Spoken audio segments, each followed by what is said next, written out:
कुछ एक झूठ हमारे दिमागों में बैठा दिए जाते हैं।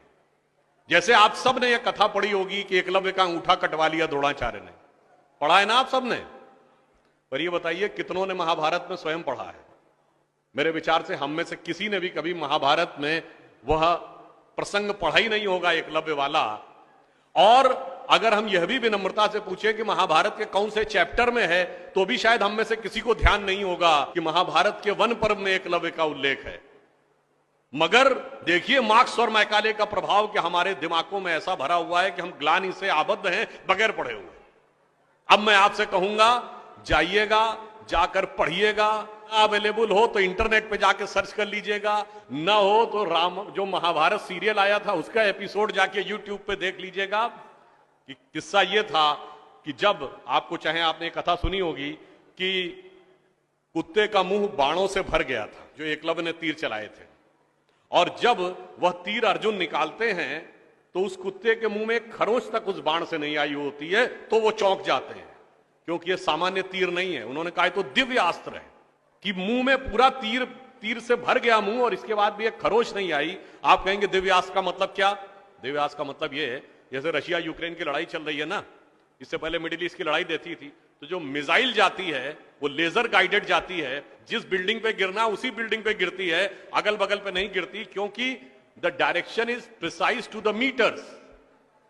पर अगर मुंह के अंदर जाए और खाल पर खरोच ना आए, इसका मतलब it is so much strongly guided that it is precision to the micrometers. तो जब ये वो देखते हैं ये दिव्यास्त्र चलाना, तो उन्होंने कहा दिव्यास्त्र राजा चला सकता है, ये कैसे सीखा इसने? तो जब द्रोणाचार्य उससे पूछते हैं कि तुमने ये किससे सीखा, तो कहता आपसे सीखा गुरुजी। कहते मैं तो तुम्हें जानता नहीं बालक, तुम अपना परिचय दो। अब यहीं पर बिंदु है। एकलव्य क्या कहता है? मैं मगध नरेश जरासंध के प्रधान सेनापति हिरण्य धनु का पुत्र एकलव्य। अरे वो मगध के chief of the arm forces का बेटा था। यदि आप ये कह रहे हैं कि वनवासी था, तो ये भी पूरा वाक्य तो पूरा करो कि वो सेना अध्यक्ष था। मगर देखिए कितनी चालाकी से छुपा लिया आधे तथ्य को, और उसके बाद हमारे दिमागों में भर दिया कि ये बहुत गलत किया गया। बताइए, हमारे हिंदू धर्म के दो महाकाव्य, रामायण और महाभारत, दोनों का रचयिता कौन?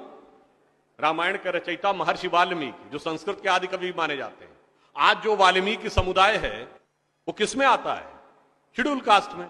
महाभारत के रचयिता और वेदांत और मीमांसा के रचयिता महर्षि वेदव्यास, जिनकी मां मछुआरिन थी, वह समुदाय किसमें आता है? कुछ राज्यों में, दिल्ली में शेड्यूल कास्ट में, यूपी में अति पिछड़े में। तो मेरे भाई, संत रैदास, नामदेव, कबीर, दादू, ये सब पूज्य संत हुए, फिर भी हमारे दिमागों में ये भरा जाता है।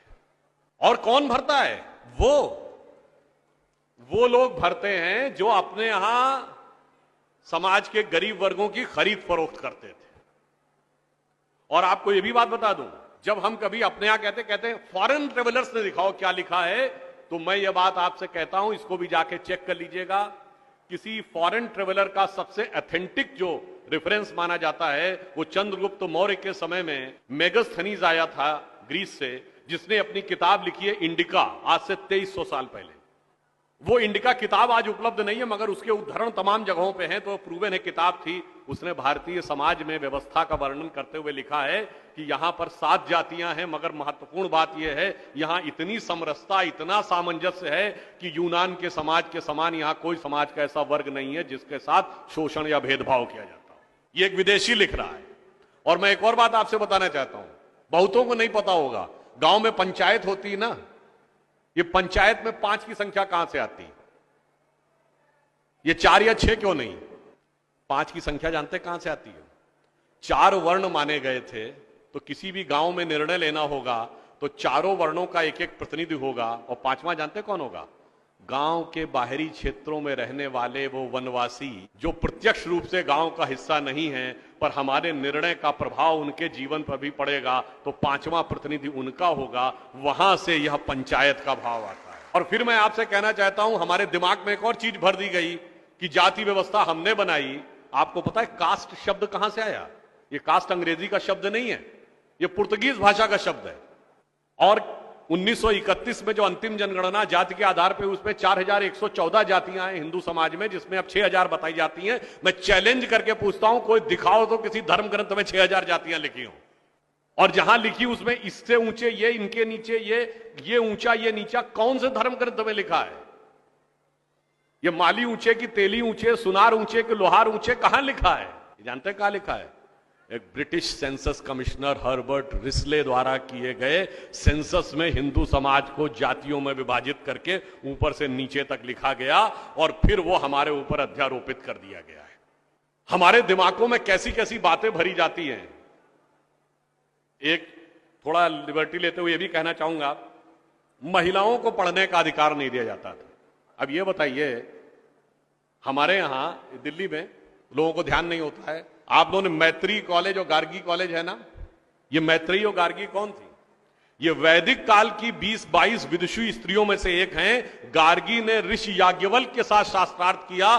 फिर मैं चैलेंज करके कहता हूं, दुनिया में कोई दूसरा धर्म संस्कृति बताइए जहां धर्म पे टिप्पणी करने का अधिकार किसी महिला को हो और किसी धर्म के ज्ञाता के साथ शास्त्रार्थ करने का अधिकार। फिर हमको समझाया जाता है कि हमारे यहां बराबरी नहीं थी।